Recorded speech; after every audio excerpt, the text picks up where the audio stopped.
Hey there and welcome to this demo video. I'm going to show you how FlickGraph works and how easy it is to use.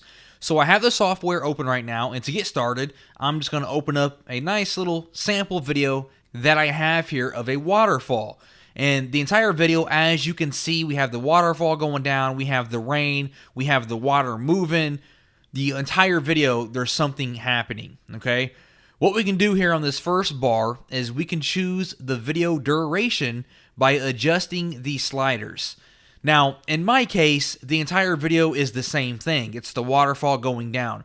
But in your case, you might be using a video where someone is walking or the entire video contains different scenes, and you will need to use this slider to go to the scene that you want to use, okay? So in my case, it's all the same. So once I have it selected, I'm going to click on this little lock here. Now, once I click on this lock, the next thing that I need to do is choose a still frame that I want to work with. So again, in my case, everything is pretty much the same, but in your case, you might want to choose a very specific scene in your video. So I'm going to keep mine right here in the middle of my upper brackets, and I'm going to click on the lock again. Once I have that clicked, you're going to notice we have a still frame. I'm going to click on my camera, and that's going to take a screenshot of my video.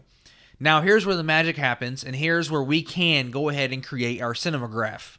When I mouse over my video, you can see I have this big old circle. It's kind of like Photoshop if you're going to erase something or use a brush. I'm going to come to the left, and I'm going to shrink my circle a little bit, adjust my size there, make my circle a little bit smaller. And all I have to do is kind of erase where I want my live video to be. So let's say, for example, I wanted my water down here moving and nothing else. So I'm going to click and then just kind of go back and forth, almost like I'm erasing my screenshot. And as I'm erasing my screenshot, it's showing the actual video underneath it. So I can come all the way through here, erase all of this screenshot that we have.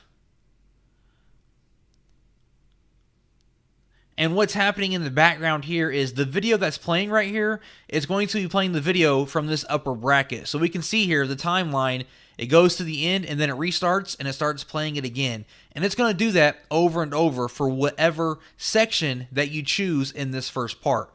So we can see everything is frozen and my water is continually to move.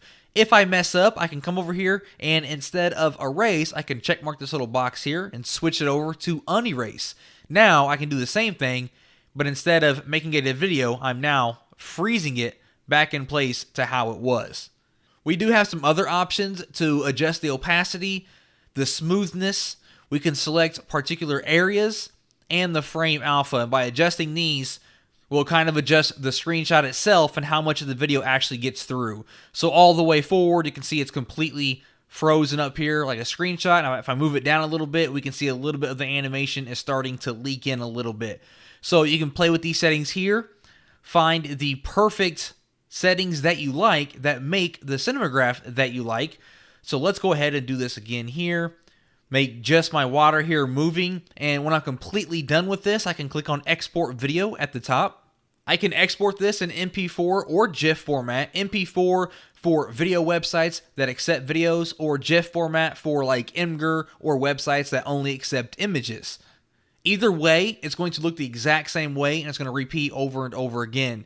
Down below, we need to select our different size that we want to export in. We have landscape, portrait, or square, or we can use the original size, or we can do custom dimensions. We also have frame rates and loops. Now, the loops here are pretty much only for the MP4s because GIFs are going to loop no matter what over and over.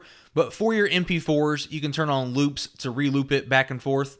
Now, if you plan on using this on Facebook, you can only loop a video up to 30 seconds on Facebook. So the length of your video plus how many times you're going to loop it, that can only be 30 seconds long if you want it to work on Facebook. So I'm going to go ahead and click on GIF here. I'm going to keep my original size and I'm going to click on export.